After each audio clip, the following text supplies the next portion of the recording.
Hey guys, it's Dr. Coucher. We're going to talk about the chronic illness and disability with end-of-life care as it pertains to our pediatric clients. So let's talk about children with chronic or complex diseases. The scope of the problem, there's increasing viability of preterm infants. We're keeping them alive at even younger times, born at 23 weeks, 22 weeks, where we're getting them to the age where they are able to discharge home, but they go home with chronic conditions, living at home on oxygen. Um, Portability of life-sustaining technology, such as being home on portable oxygen, life-extending treatments, rise in the number of children with complex and chronic diseases. And, advances in medicine have increased the morbidity of children. The trends in care, developmental focus, family-centered care, family health care provider communication, establishing a therapeutic relationship, the role of culture, shared decision-making, and normalization. Trends in care focus on involving the family in all the decisions and allowing them to make the final end-of-life decision. The family is the constant in the child's life. They may have to repeat information over and over for the family to process that information and assimilate it. We need to allow them to repeat questions and requests for clarification and more information. Be open, honest, and again, culturally sensitive. I've already talked to you about being culturally aware. We need to be culturally sensitive, and we need to communicate effectively with cultural sensitivity, because this helps to foster a therapeutic relationship between the family and the healthcare professionals, and it results in shared decisions that are best for the child and the family. So how does the child's chronic illness or disability affect the family unit? The parents are looking at the parental roles. They require additional responsibilities that they're going to have to be balanced out with daily family needs. What if there's other children? Mother and father differences, different coping mechanisms. The mother, she might be more likely to quit the job, and so consequently she's going to deal with some social isolation, and she's going to need some social support. Fathers do not know how to protect their children, and they may be the main breadwinner of the home. They feel powerless, may lose self and work to avoid thinking about it. And then, of course, single parent families. Oh, you can just imagine the financial and time burdens that they experience. And with siblings, information and knowledge regarding the illness is important. Imagination may be the worst. And I'm going to tell you a story real quick. Uh, just because y'all don't get to hear these very often with us doing these on YouTube. But my oldest daughter, suffered a traumatic head injury in a car accident when she was 7 years old. And she was in the hospital for 6 weeks. She was in critical condition. You probably don't know what this is just yet, but she had a Glasgow Coma scale of 8 when she arrived at the hospital. She had a depressed left temporal skull fracture and had massive hemorrhaging on her brain. So, you know, I was pregnant, and her younger sister was 5 at the time, and she was in the car accident with us, and all she saw was her sister unconscious. And we did not bring her up to the hospital to see her sister in ICU for fear that it would upset her. But in the long run, we ended up upsetting her more because she thought her sister had died. Um, so you really have to think about the siblings and make sure that we encourage the parents to tell the brother and sister as much as possible about what's going on with the child. There's concurrent stresses within the family. Um, the coping mechanisms are going to be behaviors are going to be aimed at reducing the tension. Stress of chronic illness may compound those stressors that are already present. If they're already having financial difficulty, if they have a chronic illness, it's just going to make it even worse. Financial stressors, even if they have a good income and good insurance, is possible. The parental empowerment, we want to be able to have them recognize, promote, and enhance their competence in taking care of their children.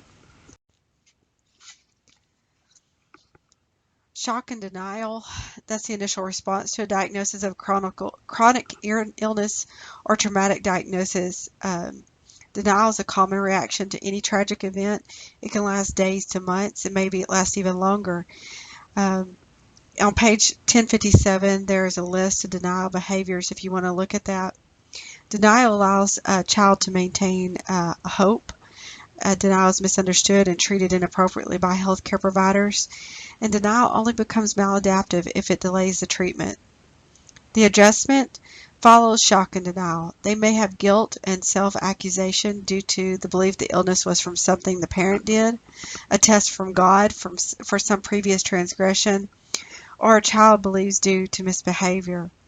Anger is common from both the child and the family. It's often misplaced on the nursing staff. The well child may be angry for the attention paid to the ill child. And parent reactions influence child's response to illness, overprotection, rejection, denial, and gradual acceptance.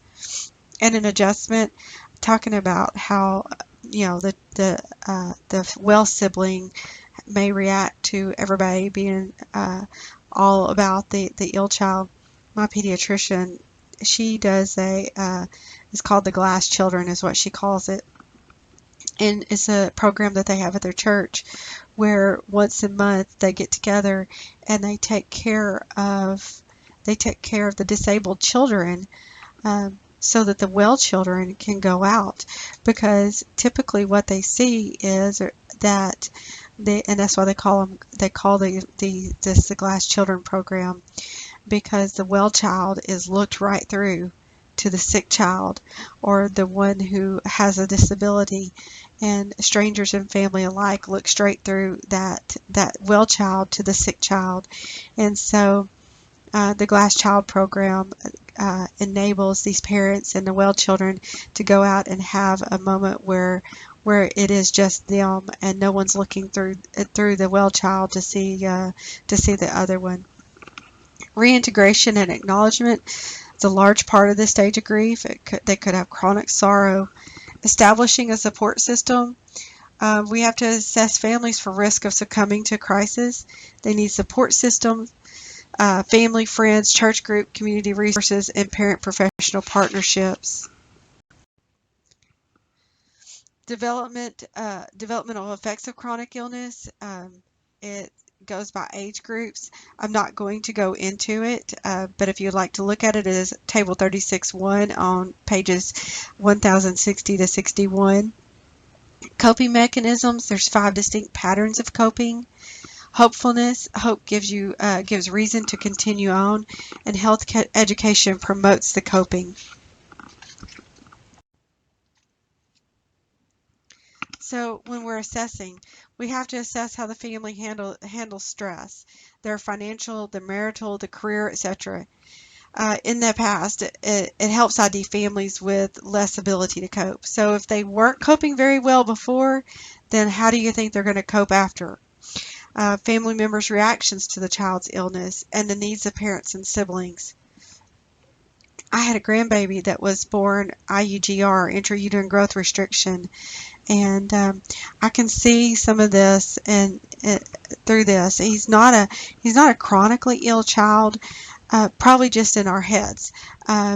He's actually been progressing just fine. He's still a little bit delayed in growth on the growth chart, but he was just so sick, and he's had periodic times of being so sick, and he's had to have surgery. And so everyone tends to we tend to kind of hone in on him, and we're scared to let him do anything, while we'll let the older one that's 3 do jump off the bed. We don't want Oliver jumping off the bed.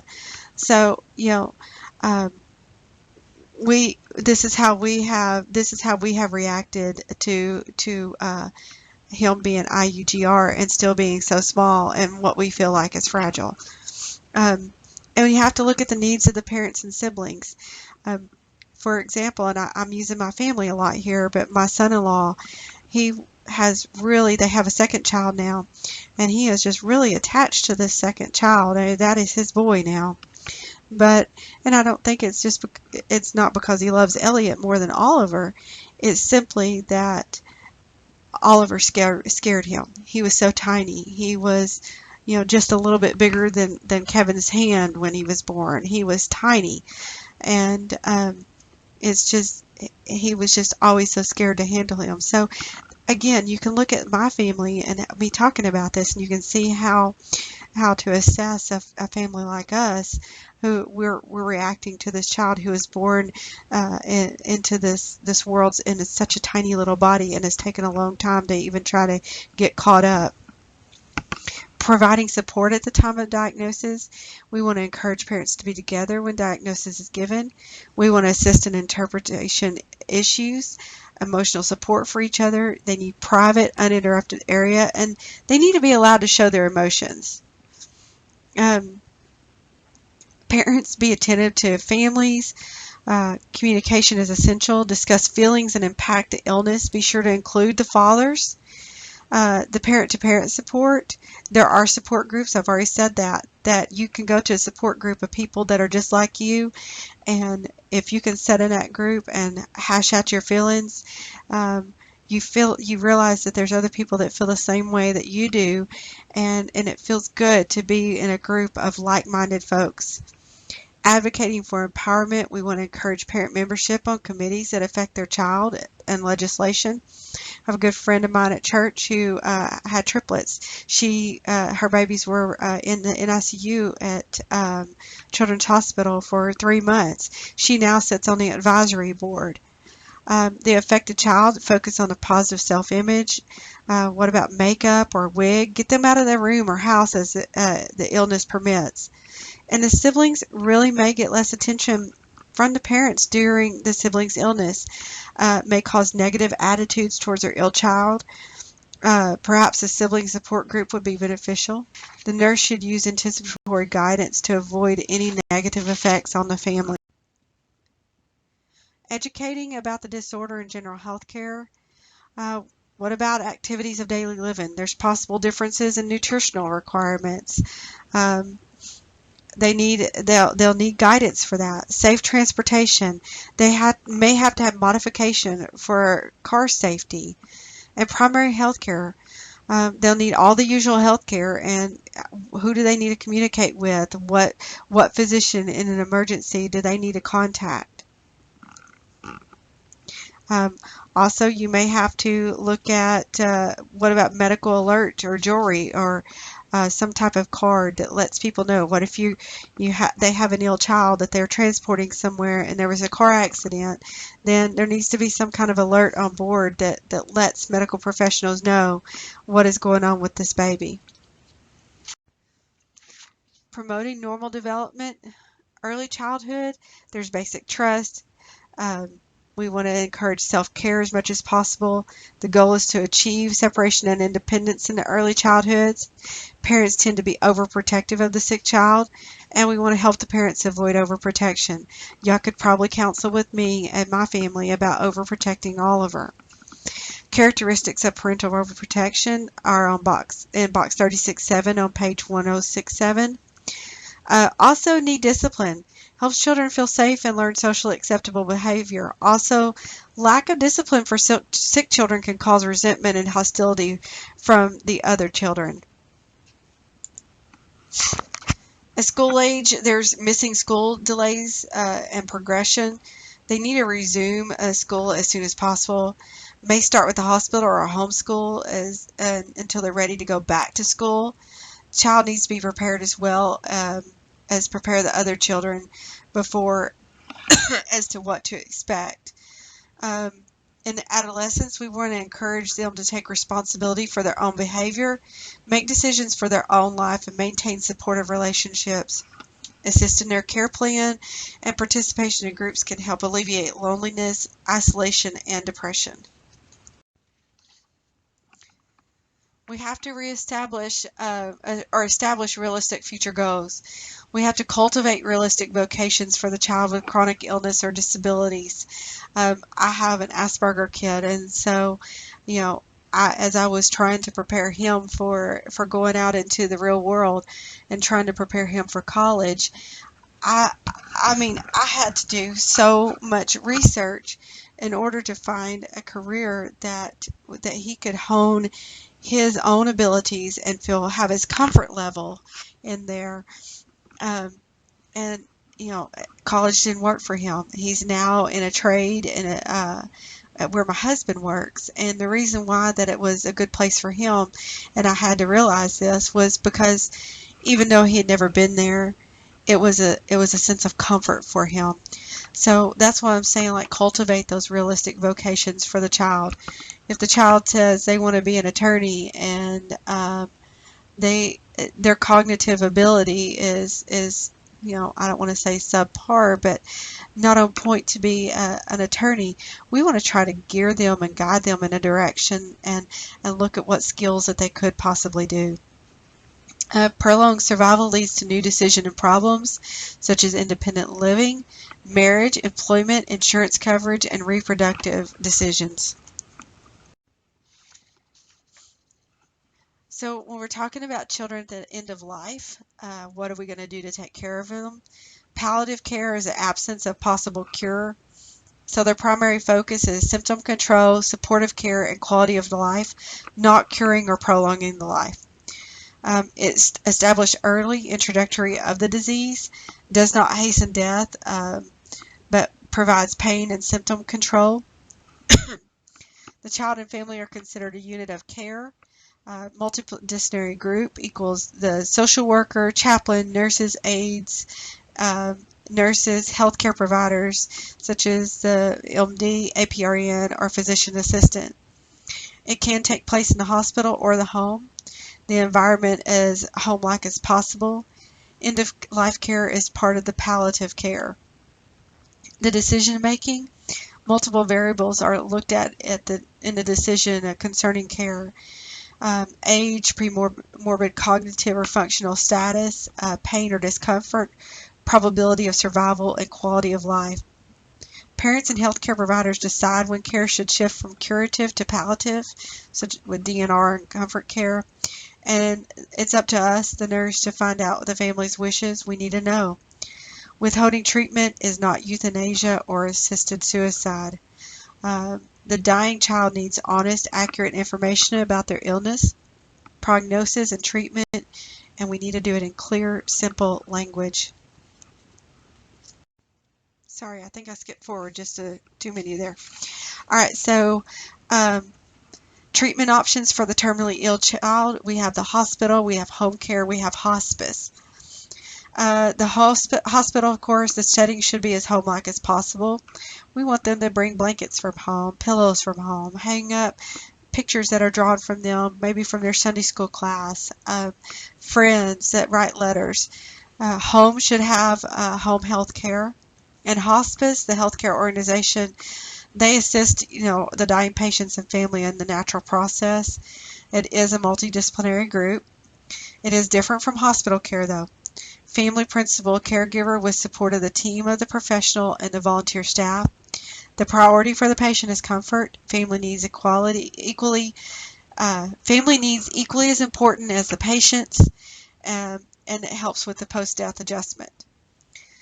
The goal, live life to the fullest without pain, with choices of dignity in a familiar environment, such as the home, and with support of the family. Allows the child to be surrounded by people important to them and provides security. Siblings are more involved and the family is more comfortable. Allows the child to be admitted to the hospital if they have to be to die. They may not wish the child to die in the home. They may not want that memory within their home setting.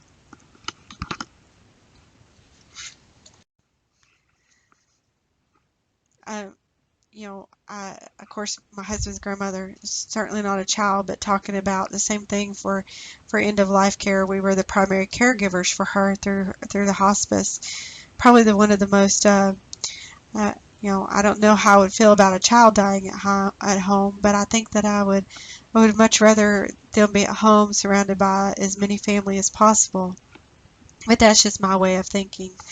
But I feel like the hospice is such an important tool for the family to utilize. They're the most wonderful caring nurses that come and take care of your family members. All right, so fear of pain and suffering, that's very real. Pain and symptom management is the highest priority. Children experience pain no matter how young. Infants do. Some people, even nurses, do not realize how much pain is related to their way of dealing with pain. Pain meds should be given on a regular schedule with medication available for breakthrough pain. We do not worry about addiction. Uh, may need high doses of opioids to control the pain. There is no maximum amount. Um, some nurses are afraid high doses of opioids will accelerate death. And morphine is one that we use a lot, along with non-pharmacologic interventions like distraction, guided imagery. Other symptoms are aggressively managed. Parents and siblings need a good amount of support. Need teaching about pain control, especially if the child is dying at home. Provide empowerment and relief that the child will not be in pain or suffer. The siblings may feel isolated or displaced while the parents are spending a lot of time with that dying child. They may feel resentful, then guilt for feeling resentful. Nurses should help the parent incorporate siblings into care and take time out to spend with them.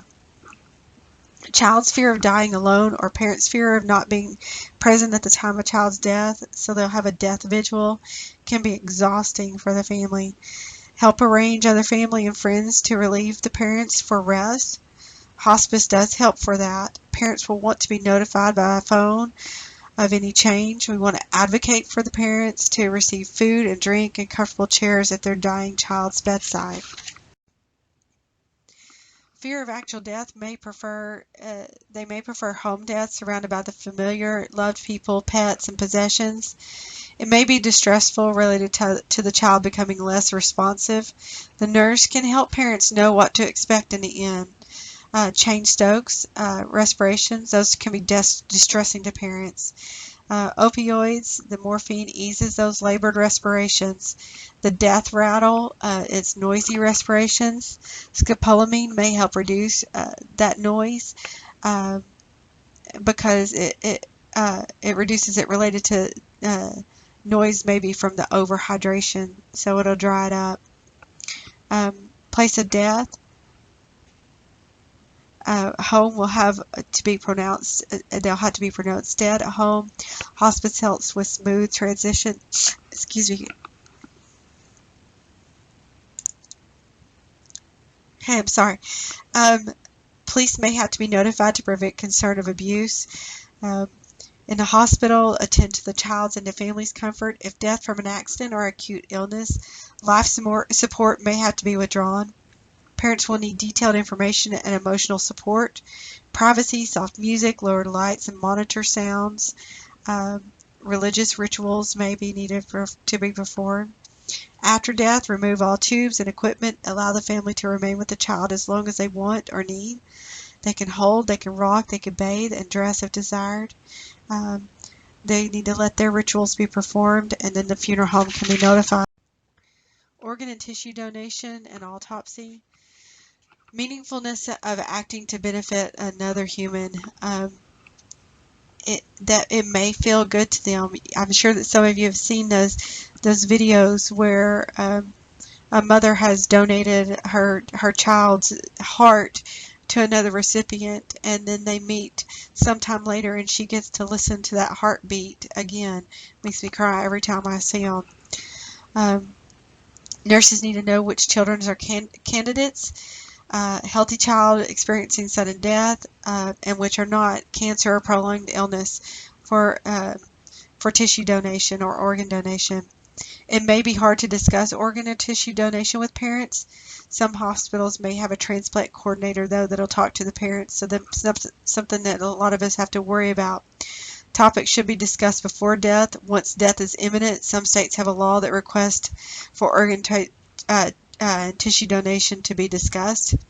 We have to have a signed consent from parents for organ or tissue harvest to proceed. Grief and mourning.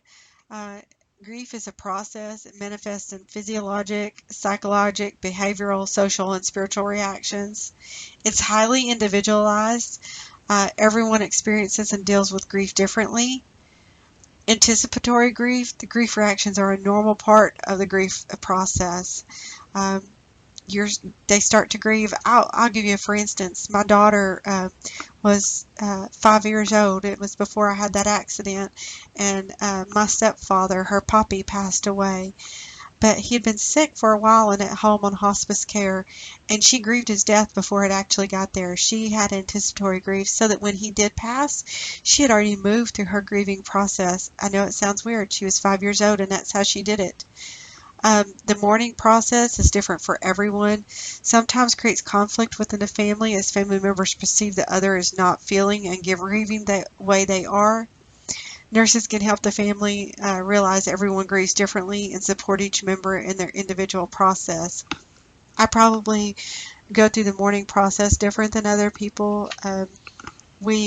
My family and I, we tend to think about the fun times, and we laugh about the fun times and the things that we did with that person. So, and some of us may look at us in during visitation at the funeral home and think, why are they laughing? Well, because we loved our loved one, and we had such a good time with them, and we just remember the fun times. We don't want to remember the sad times right now. And so everybody does go through it differently. Um, Grief is recognition of when grief becomes complicated or abnormal is something that we have to know. Um, there's parental grief, sibling grief, nurses' reaction to caring for the dying children. Complicated grief, reactions more than 1 year later.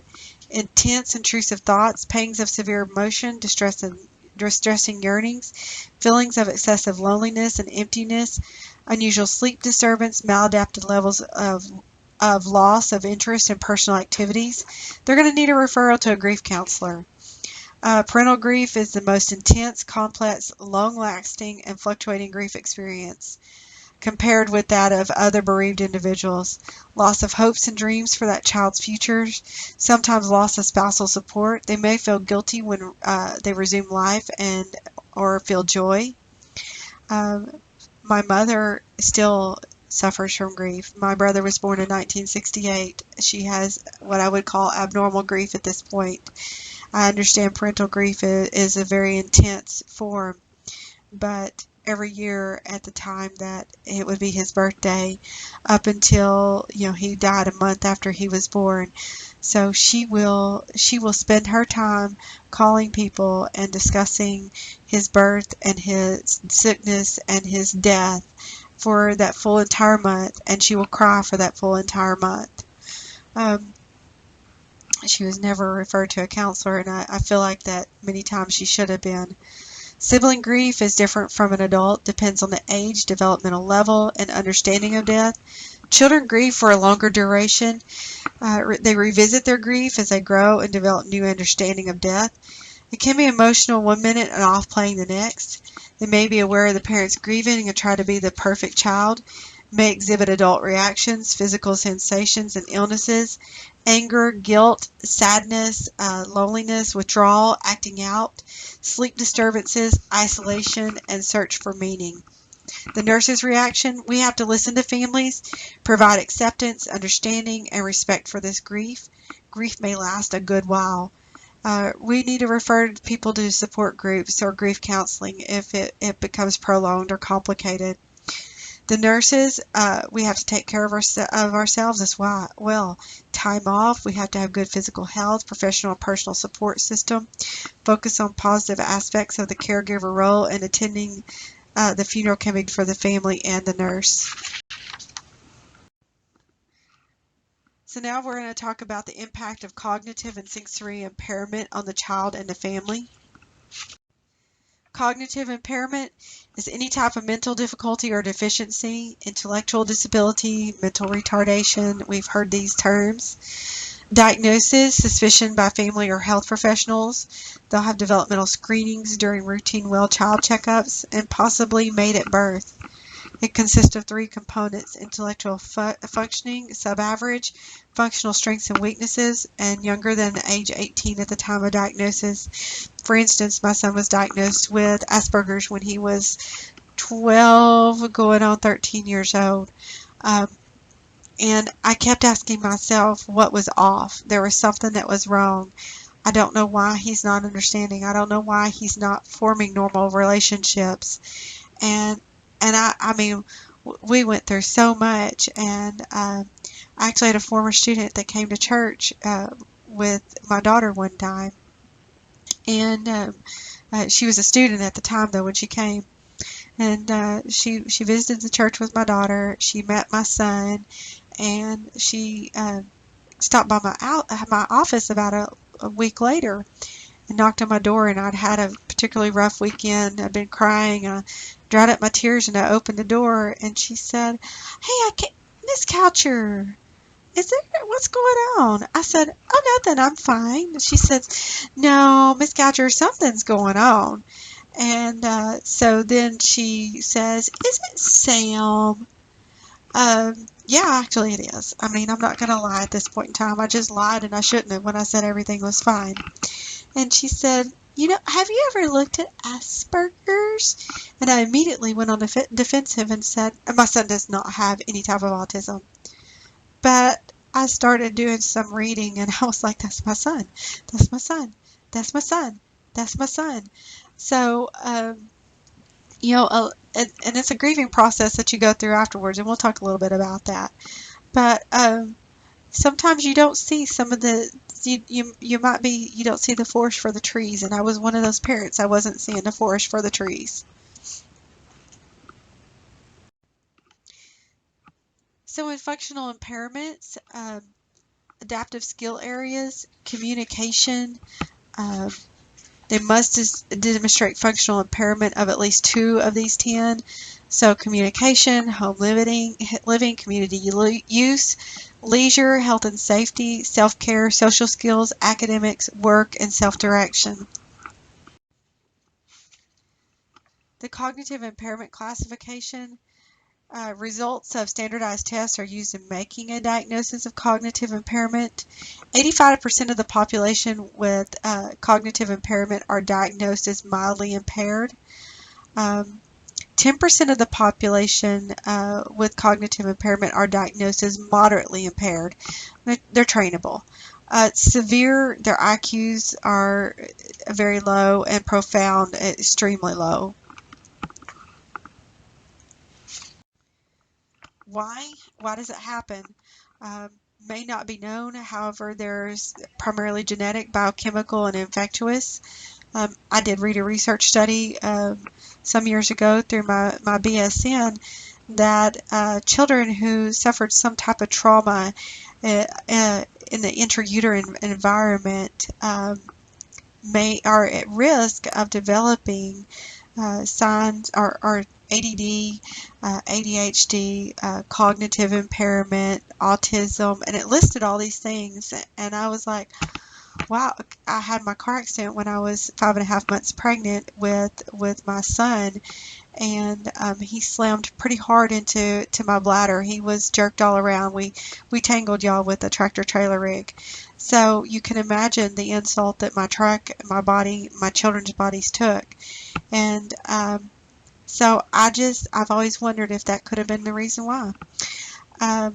So some of the causes that possibly trauma, intrauterine infection, intoxication, the trauma, prenatal, perinatal, postnatal, metabolic or endocrine disorders, inadequate nutrition, postnatal brain disease, unknown prenatal influences, chromosomal anomalies, prematurity, low birth weight, postmaturity, psychiatric disorders with onset in childhood, and environmental influences. We have to educate the child and family with early intervention. Program of therapy, exercises, and activities are needed to address developmental delays. Be mindful that their pace of development is slower. Motivation has a tremendous impact on education for the cognitively impaired individuals. We want to teach the child self-care skills. They learn by habit formation, routine, repetition, relaxation. Skills such as feeding, toileting, dressing, and grooming that are usually easy for a child of average intelligence may be difficult for these children to achieve. Any progress that has been made at home should not be allowed to slip during any hospitalizations. We want to promote optimal development more than achieving independence. Includes acceptable social behavior, personal feelings of self-worth, esteem, and security. Situations become more complicated as a child develops physically, but still requires constant supervision. For play and exercise, exposed to multiple types of stimulation. Sights, sounds, tactile. Toys should be educational as well as recreational. Major consideration in selecting activities is safety. Nurses should familiarize families with community resources such as Easter seals.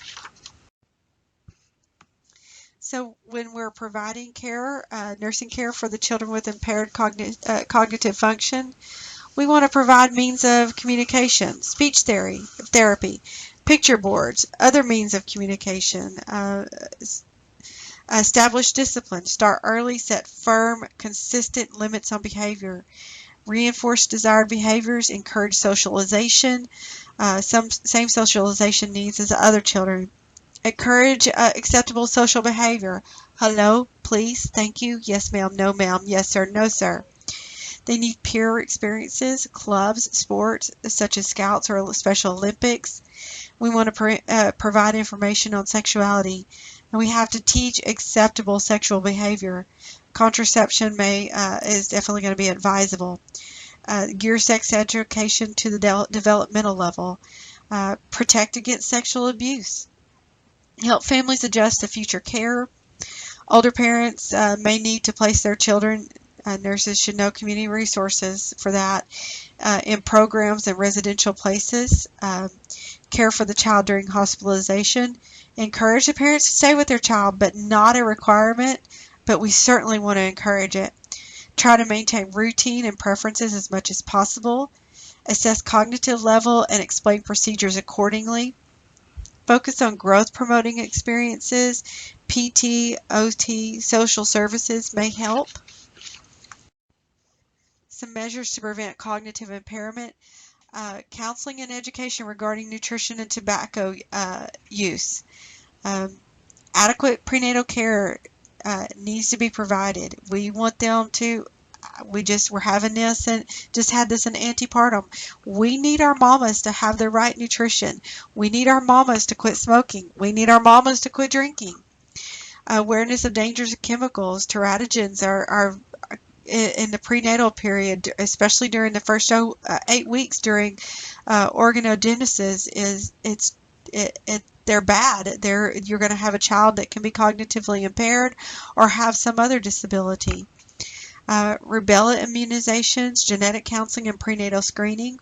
Information on folic acid supplementation to prevent any neural tube defects.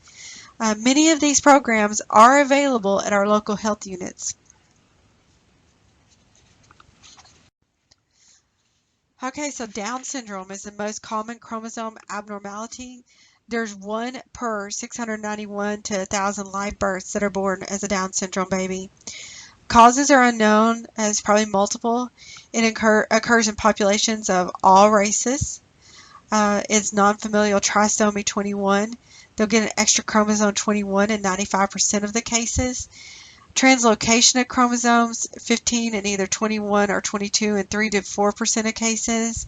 And mosaicism, a mixture of abnormal and normal cells in 1 to 2% of the cases.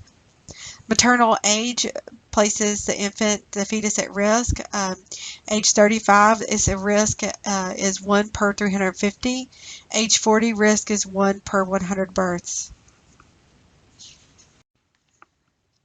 Diagnostic evaluation. They have separated sagittal sutures, square head with upward slant to the eyes, flat nasal bridge, protruding tongue, transverse palmar creases, wide space between big and second toes, and hypotonia. Chromosome analysis should be done to confirm these clinical findings. We can sometimes look at a child and think, oh, they look like a Down baby, but they're not. It may be just, it could be their genetic makeup, how mom and dad look. Common physical problems, congenital heart disease, respiratory tract infections, because of hypertonicity of the chest and abdominal muscles and dysfunctioning immune system, hypothyroidism, and leukemia. Therapeutic management, available therapies, surgery to correct congenital anomalies of the heart, evaluation of hearing and sight. They may need glasses and or hearing aids as needed. Periodic testing of thyroid function and meds as needed. Supporting the child's family at the time of diagnosis. The parents may be in a state of grief because they were expecting a perfect baby. They may or might not know before they give birth, so it could be a shock if they did not know. You have to provide information and community resources, and that would be a good resource would be the National Down Syndrome Society. Prevention of physical problems. They have decreased muscle tone. It makes holding difficult, causes respiratory issues, decreased GI motility, and constipation. Underdeveloped nasal bone. So problems with clearing their nasal passages, causes mouth breathing, drying oral mucosa, and it interferes with feeding. The protruding tongue, it interferes with feeding. It's not because their tongue is too big either. Protruding tongue is because of the muscle tone. Prenatal diagnosis may be made through amniocentesis if suspected by labs or ultrasound. And we're going to do genetic counseling if it's an older mom or there's a family history. So, Fragile X syndrome, most common inherited cause of cognitive impairment. Second most common genetic cause of cognitive impairment after Down syndrome. 1 per 3,600 boys and 1 per 4,000 to 6,000 girls. Is caused by an abnormal gene on the lower end of the long arm of the X chromosome. You'll see the pictures, guys, in my slides, but I've taken the pictures out of your slides. I think that makes it easier for you when you print it. Fragile X syndrome clinical manifestations.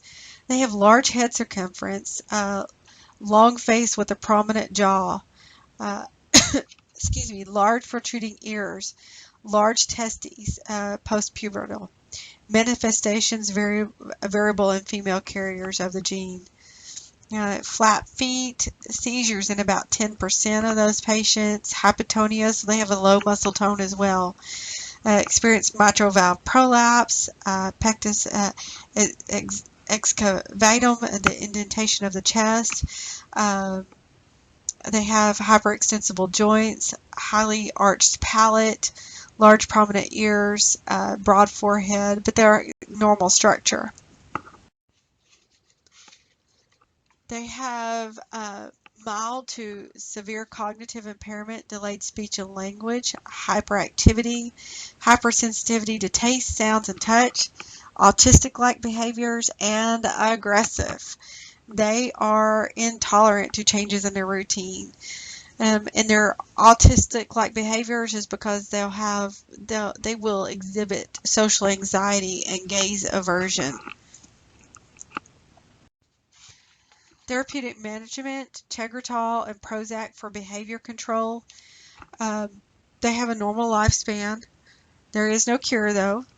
They'll stimulants for hyperactivity, similar to management of attention deficit, ADHD. Referral to early intervention programs, speech, OT, special education, medical assessment of physical anomalies. Genetic counseling necessary related to hereditary and may affect males and or females in the family. We want to refer them to the National Fragile X Foundation or some other community resources. Hearing impairment, 1 in 6 per 1,000 healthy full-term infants, 2 to 4 per 100 premature infants. It can be slight to moderately severe residual hearing with the use of an aid. They could have severe to profound hearing loss, and they can't process linguistic information. Classified according to etiology, pathology, or symptom severity. The classifications are important in determining treatment, possible prevention, and rehabilitation. Some causes for hearing impairment: anatomic malformation, family history, low birth weight, ototoxic drugs, prolonged O2 administration, chronic ear infections, perinatal asphyxia, perinatal infections, cerebral palsy, and environmental noises. Like when we have the babies in an ICU, when they are extremely preterm, that we keep them in our kangaroos, our big old isolettes that are double walled, and it's not just to keep them warm and in a warm environment. It's also to try to prevent them from hearing so much of the beeping and the humming of the machines. Um, it gets loud in there. So pathology, hearing loss falls into two major categories. Conductive hearing loss occurs due to an interruption in the transmission of sound waves, and that's from structural problems from the external or middle ear. Common causes are ear infections, injury, foreign bodies, and wax buildup, and it involves interference with loudness of sounds. Sensorineural neural hearing loss results from damage to the structures of the inner ear or auditory nerve from the congenital defects of the inner ear. Infection, ototoxic drugs, or noise pollution results in distortion of sound and problems comprehending sounds. Some children have mixed hearing loss, which combines the conductive and the sensorineural causes, interferes with transmission of sound in the middle ear and along the neural pathways. Central auditory interception is not linked to defects in conduction or sensorineural structures. It involves reception of auditory stimuli along the central pathways and expressing meaningful communication. It could be organic or functional. Organic would be caused by some sort of lesion. Functional, it would be a non-organic lesion as the cause. The symptom severity, measured in decibels, a unit of loudness, and it's measured at varying frequencies. The hearing threshold is a critical listening speech range, and it has an effect on speech. Medical or surgical interventions depend on cause and type of hearing loss. If it's conductive, meds for otitis media. They're going to put some tubes in, or hearing aids, and acoustic feedback. A common problem, acoustic feedback, whistling sound the child cannot hear, so we have to readjust the hearing aid into the ear canal. At the sensorineural, cochlear implants bypasses inner ear hair cells and directly stimulates the auditory nerve fibers, sends signals straight to the brain. Multi-channeled implants are more sophisticated. They stimulate the auditory nerve in several locations with different signals and able to use pitch information. It's critical to identify, treat, and start rehabilitation within the first 3 to 6 months of life to improve education and language outcomes. We do hearing screens before the infant leaves the hospital. You're going to see these babies in the term nursery, and you're actually going to see some of those in NICU when you get an opportunity to go through there. If you have a baby that you're working with that's getting ready to discharge, all babies are going to go through a hearing screen. We have to know how they're doing if they're hearing. If the hearing screen, if they fail it, then we're going to have to refer them. So if identified as a hearing impaired, we'll notify the PCP. The parents are instructed to make an infant appointment for hearing evaluation by a specialist at that point. Signs and symptoms: infant does not or is not startled or blink with sudden loud sounds. They don't awaken by loud environmental noises. They don't respond to spoken word. They don't turn their head towards a sound by 3 or 4 months. Localized source of sound by 6 months. So you would expect them to be finding where mama's voice is coming from. Begin babbling by 7 months of age and respond by reacting to music around 8 months of age, or attempt to speak syllables such as da by age of 1 year.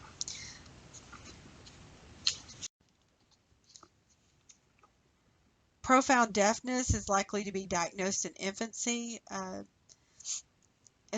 than a less severe hearing loss. If not detected in infancy, identified upon entry into school and may be mistaken for learning difficulties and disabilities. Primary importance is the effect on speech development and may have abnormalities in speech development related to the hearing impairment. So promoting communication, lip reading.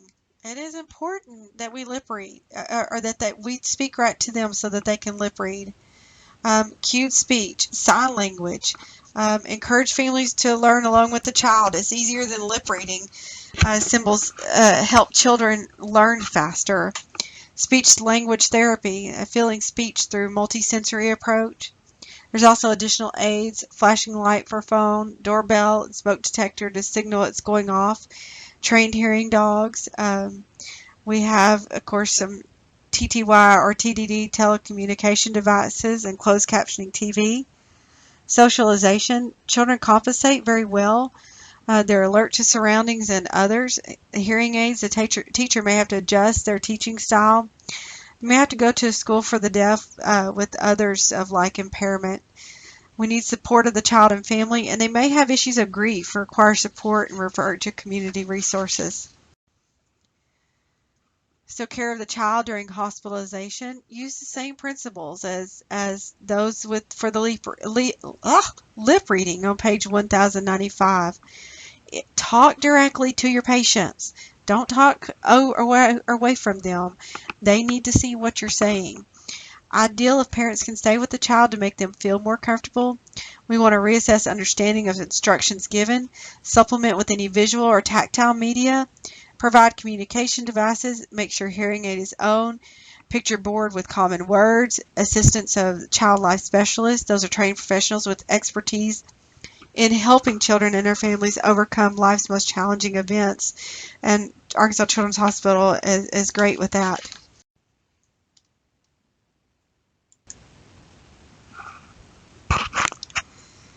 So preventative measures, chronic otitis media and respiratory infections increase the risk of hearing impairment. We have to treat it aggressively and check hearing periodically.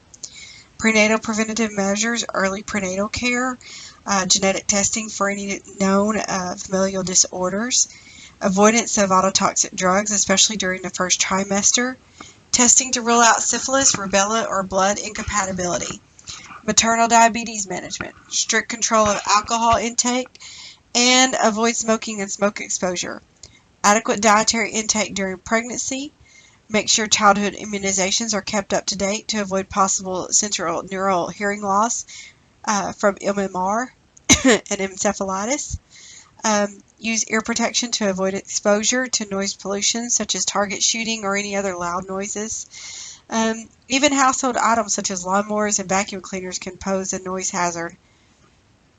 And a nursing alert, suspect a noise hazard if the listener has 1. Difficulty communicating while hearing the sound, 2. Ringing in the ears after exposure to the sound, or 3. Muffled hearing after leaving the sound. So visual impairment. Common problem during childhood. We need to start eye exams by 3 to 4 years old to detect and treat problems and prevent permanent vision loss. Critical visual development is between birth to 6 years of age. Excuse me.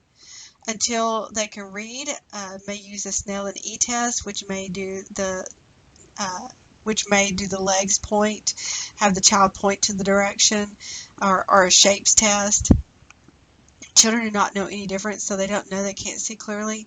They will compensate by sitting close to the TV, cocking their heads a certain way, etc., to view whatever they're not trying to view. So school vision, partially sighted, acuity is 20/70 or 20 to 2200, excuse me. And that's education is usually okay in the public school system. With the legally blind, acuity 20/200 or poorer. It's not a medical diagnosis, but it's used to ascertain eligibility for programs, assistance, and tax status. What are the causes of visual impairment? It could be something prenatal or postnatal, infections, herpes, chlamydia, syphilis, rubella, toxoplasmosis,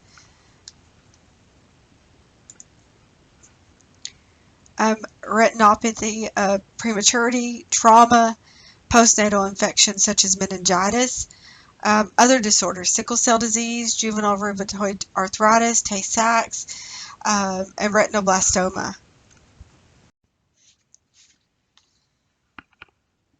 You need to kind of breeze through the clinical manifestations and treatments. Those are found on page 3, box 37-6 on page 1098 to 1099.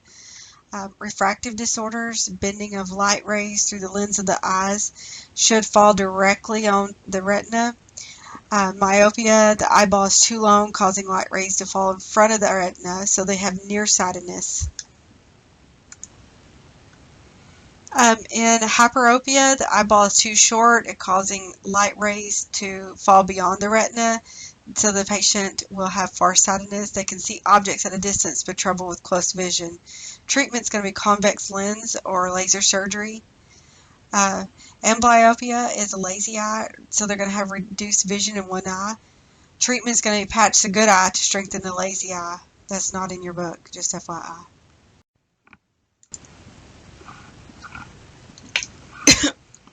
Some other types of visual impairments, strabismus. It may or may not be refractive. They're cross-eyed children. Exotropia is inward deviation. Extropia, outward deviation. Transient is seen in infants less than 4 months old. It usually does resolve without treatment, but if it does not, they might need a referral to an ophthalmologist. Treatment is patch stronger the eye or possibly surgery to correct the eye muscle. And cataracts, opacity of the lens prevents lights from entering the eye and refracting on the retina. Photo of infant with cataracts is due to rubella. You can see that on my slide, but you don't have it on yours. The treatment is surgery to remove the cloudy lens and replace the lens. Common causes of blindness in children, injuries to the eyeballs or anexa, penetrating sharp instruments, propulsive objects, firecrackers, guns, arrows, those kinds of things. Non-penetrating, lacerations, blood blows to the eyes or head, baseball, basketball, a fist, or burns. Treatment is going to be aimed at preventing further damage. Infections, conjunctivitis, may be viral or bacterial. It is their red, inflamed conjunctiva, thick yellow, white, or green discharge. They'll have itchy eyes, burning eyes, blurred vision, sensitivity to light.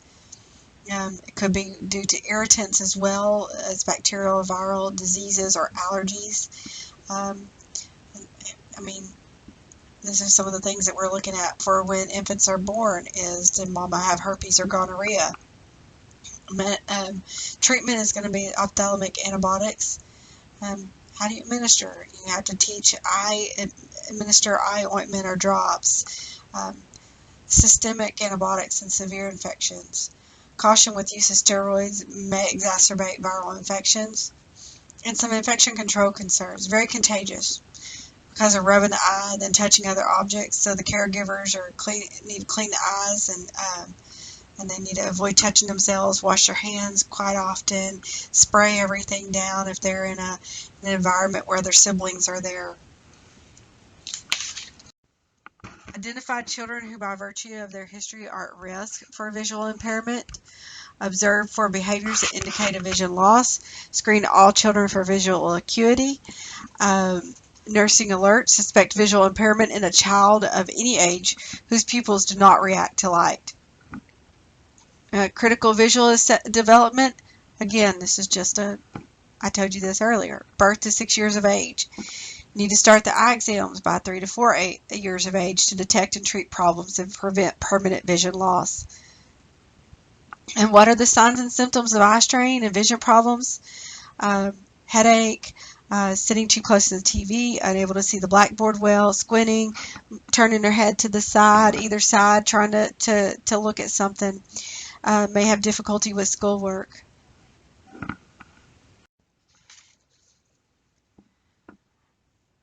So for care management, we want to promote parent-child attachment. Mom may feel child is not attaching by meeting her gaze when it is because the infant can't see. Promote the child's optimal development. We can refer them to community resources for help, the American Foundation for the Blind. Development and independence, help promote independence and self-care. Play and socialization, mainstream with sighted children. Education, schools for the blind may be necessary. Braille, audiobooks and learning materials. What about when the child is hospitalized that's visually impaired? We still have to provide a safe environment. Keep items picked up off the floor. Provide reassurance during all treatments. Explain strange noises. Orient the child to surroundings, where things are in the room, and then keep the furniture and other items in the same place. Don't go moving them around. Encourage independence. Describe placement of eating utensils on the tray to allow self-feeding. And treatment teams should be consistent. Speak to the child before touching them. Some preventative measures. Prenatal care, prevention of prematurity, rubella immunizations for all children, safety counseling for preventing eye injuries, periodic screening of all children, parent teaching to comply with treatment for the disorder. What if they have hearing and visual impairment? Both visually and hearing impairment may have profound effects on a child's development. Motor milestones usually achieved, however, development may be delayed. Finger spelling into the child's hand and them into the other person's hand may help with communication. Developing future goals for the child, encouraged to learn to speak to enhance communication with others. Retinoblastoma. It is the most common congenital malignant intraocular tumor in children. There's 11 cases per million annually. Affects primarily children younger than 5 years. Is caused by genetic mutation or is inherited. Clinical manifestations of retinoblastoma. Most common side, there will be a white reflex in the pupil. Strabismus is the second most common side. Red, painful eye, often with glaucoma, is a late sign. They'll have severe permanent visual impairment, another late sign. The management, radiation, chemo, laser, inoculation, that's the removal of the eye. Photo on the left is, I want you to see this on here on my slide. The photo on the left is an infant with retinoblastoma, and the photo on the right is the same child with the left eye prosthetic. Survival rate is good at nearly 95%. Nursing home must have a high incidence of suspicion for this rare malignancy. Pay attention to photos that show a white eye reflex or parents reporting a white or strange light in their photos. Autism spectrum disorders. It's a complex neurodevelopmental disorder accompanied by intellectual and social alterations, verbal effects, repetitive, restrictive behavior patterns. 1 per 150 children are experience it, and it is 4 times as common in boys.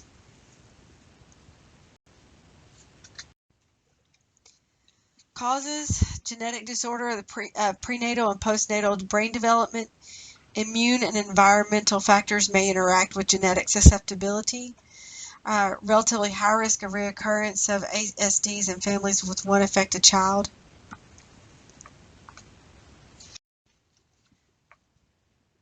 Clinical manifestations and diagnostic evaluation. Peculiar and bizarre characteristics primarily in specific areas such as socialization, communication, behavior, difficulty with eye and body contact, and language delay. Diagnosis will be delayed until age 2 or 3 usually. Children with autism manifest a range of characteristics from mild form to severe form. Parents may notice early difficulty with eye contact, avoid body contact, language delay. Hallmark characteristic is the inability to maintain eye contact with another person. There is some diagnostic criteria for ASD. We typically do not, there's a new autism spectrum that we utilize now, And so when I say my son has Asperger's, that's a diagnosis, but he actually has, he would be diagnosed as a spectrum disorder. So, we in the past have identified these kind of children as they're autistic and what type of autism they're experiencing. But now I think we can just go across that spectrum there. All right, so it is prognosis. It can be severely a disabling condition with no cure. There could be some improvement with language skills that may be possible. Numerous therapies are used to recognize early. It's critical to implement proper treatment. Highly structured intensive behavior modification programs that focus on promoting positive reinforcement, increasing social awareness of others, teaching verbal communication, and decreasing unacceptable behaviors. Provide a structured routine for the child to follow is key in the management of ASD. Care management while in the hospital. Ideal if the parents can stay with the child. It's going to be their comfort level. Decreased stimulation in a private room is probably going to be necessary. Avoid unnecessary auditory and visual distractions. Personal possessions may lessen disruptive behavior, and keep physical contact to a minimum. Family support. Autism often becomes a family disease. Frequently, parents express guilt and shame. Stress importance of family counseling, community resources, Autism Society of America. Clients should be managed at home or in a long-term placement facility if necessary.